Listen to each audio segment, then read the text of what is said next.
dia, boa tarde, boa noite, não sei qual é o caso. Na aula de hoje nós vamos falar das equações do movimento retilíneo uniformemente variável, tá? Bom, tem um nome meio pomposo aí, movimento retilíneo uniformemente variável, mas é relativamente simples. O retilíneo quer dizer que não pode fazer curva.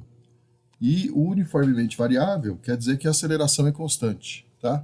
Então a gente só estuda no ensino médio, né, para efeito de vestibular aí, movimentos com até aceleração constante. Aceleração, alteração, movimentos que têm aceleração variável, eles existem, tá?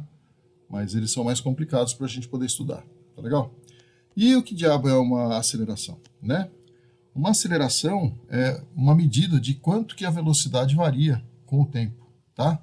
Então a gente pode definir a aceleração como sendo um ΔV por um ΔT, tá? Muito bem. Agora, esse ΔV é medido em metro por segundo e o tempo é medido em segundo. Então, a unidade da aceleração é metro por segundo por segundo. Só que aí esses 2 segundos aqui, eles ficam multiplicados embaixo, no denominador da unidade. Então, fica metro por segundo ao quadrado.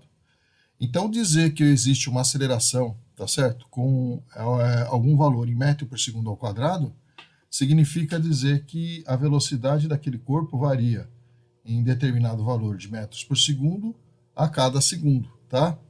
Por exemplo, se a gravidade em São Paulo é 9,78 metros por segundo ao quadrado, significa que se um corpo cair, tá certo?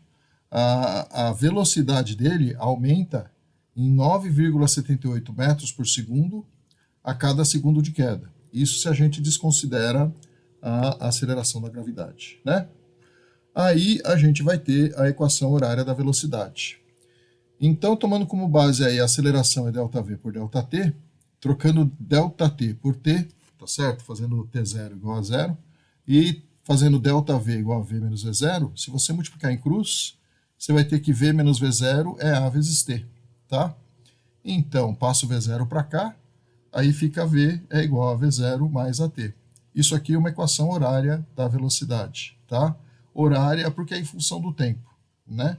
Então, aqui eu vou ter, por exemplo, V igual a 4 mais 5T, aí eu vou ter o 4 como sendo a velocidade inicial e o 5 como sendo a aceleração, tá? Aí a gente pode classificar também o movimento como acelerado ou retardado.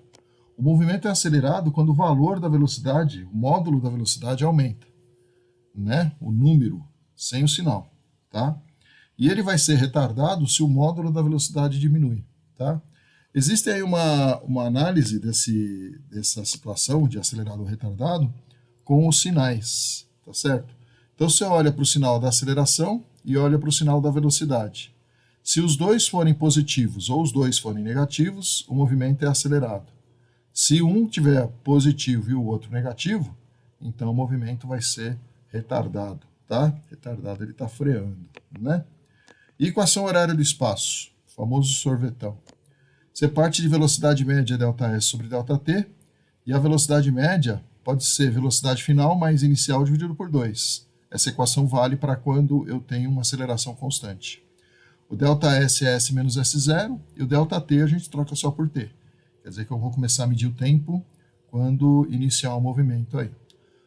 Se eu faço velocidade é igual a velocidade inicial mais AT, tá certo? Coloco aqui no lugar do V a equação horária da velocidade, esse troço vai ficar V0 mais AT mais V0. Então, ou seja, vai ficar 2V0 mais AT sobre 2. Isso é S menos S0 sobre T, tá bom? Aí passo o T para lá multiplicando, agora sim. Então eu vou ter S menos S0, vai ficar V0 sobre T, porque ficou o quê? 2 vezes V0T sobre 2. Então corta os dois 2 aqui, fica V0T. E AT ao quadrado, porque T vezes T dá T ao quadrado, sobre 2. Finalmente passo o espaço para lá, o S vai ser igual a S0 mais V0T mais AT ao quadrado sobre 2. Tá bom? E por último, mas não menos importante, tem a equação de Torricelli. A equação de Torricelli é muito importante para resolver exercício onde o tempo não é dado e não é pedido, tá? Então, parte do mesmo esquema da outra, velocidade média é ΔS sobre ΔT, a velocidade média é V mais V0 sobre 2, vai ficar S menos S0 sobre 2, tá? Agora, no lugar da velocidade, eu coloco velocidade inicial mais AT. Então, eu isolo T. Então T vai ficar o quê? V menos V0 sobre A. Tá legal? Então, onde está escrito T aqui, ó, eu vou escrever V menos V0 sobre A. Multiplica em cruz aqui. Aí V mais V0, que multiplica V menos V0, é um produto notável, tipo A mais B, que multiplica A menos B. Isso daí vai dar V ao quadrado menos V0 ao quadrado, né? E desse lado da multiplicação aqui fica 2 vezes ΔS. Como a aceleração está no denominador do denominador, então ele pode subir aqui para o numerador também, tá bom? Então aqui fica 2 vezes A vezes ΔS. Finalmente passa a velocidade inicial para cá, aí eu vou ter o quê? Velocidade ao quadrado é velocidade inicial ao quadrado mais 2 vezes a aceleração vezes o ΔS. Então é importante para resolver exercícios que não tem tempo, tá? Então, resumindo aí, eu tenho essas 5 equações que a gente precisa saber para resolver qualquer exercício de movimento retilíneo uniformemente variado, tá?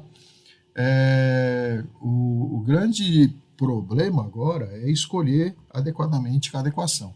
Então, você vai ter um exercício para resolver, você vai ver o que o cara dá para você, o que ele pede, tá certo? E aí, escolher uma entre essas várias equações aqui para poder resolver o seu exercício. Às vezes precisa mais do que um, né? Então é isso. Só praticando mesmo, fazendo um monte de exercício para esse troço deixar de ser um bicho de 7 cabeças e começar a ser mais fácil, tá? Tchau para vocês aí, bom estudo e cuidem-se, tá bom?